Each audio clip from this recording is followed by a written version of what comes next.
3 meses en la escuela del Espíritu, 10ª semana, primer día.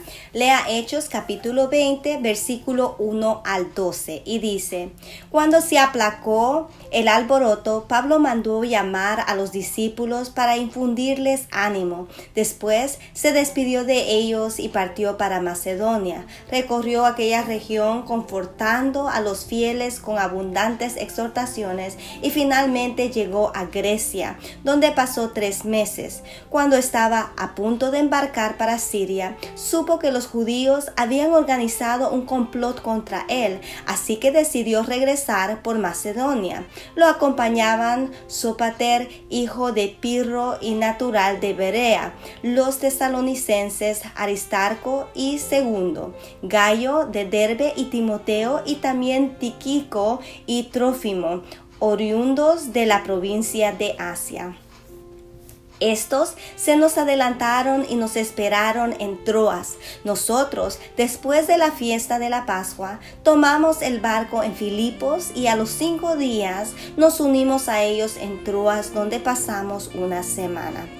El primer día de la semana nos reunimos para partir pan. Pablo se puso a hablarles y como tenía que marcharse el día siguiente, se extendió en su charla hasta la medianoche. Multitud de lámparas alumbraban la habitación en que nos hallábamos congregados en la parte superior de la casa. Sentado en el antepecho de la ventana estaba un joven llamado Eutiquio, quien, como se alargaba la plática de Pablo, comenzó a dormirse. Vencido ya completamente por el sueño, cayó desde el 3er piso abajo. Cuando lo recogieron, estaba muerto.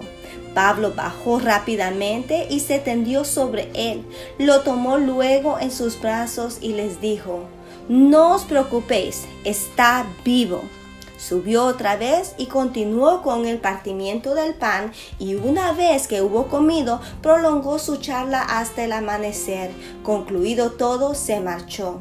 En cuanto al muchacho, lo llevaron vivo y todos se sintieron muy consolados. Veamos. La primera parte del pasaje, los versículos 1 a 6, muestra algo de las vicisitudes por las que tuvo que pasar Pablo en su labor misionera. En el mapa, en la página 168, hay una ruta de Pablo, cómo tuvo que volver de Éfeso a Jerusalén por una ruta indirecta a fin de escapar de quienes al parecer esperaban que se embarcase para hacerle daño. Luego viene el episodio de Troas, donde la predicación de Pablo es tan larga que el joven Eutico se queda dormido. Lucas añade el detalle de que había muchas lámparas en la habitación en una época en que las lámparas alumbraban a base de fuego. Esto indica que había poco oxígeno en el lugar, que el ambiente era sofocante y que eso contribuyó a la somnolencia del joven. Lo que sorprende del pasaje es que cuando Eutico muere y es resucitado, el culto continúa como si nada extraordinario hubiera sucedido. Se celebra la comunión, es decir, para partir el pan y la comida, y Pablo sigue predicando hasta el amanecer. Juzguemos. Note la reacción de la iglesia ante la muerte y resurrección de Eutico. Lo primero que sucede es que el culto se detiene y Pablo se ocupa de Eutico y de su situación.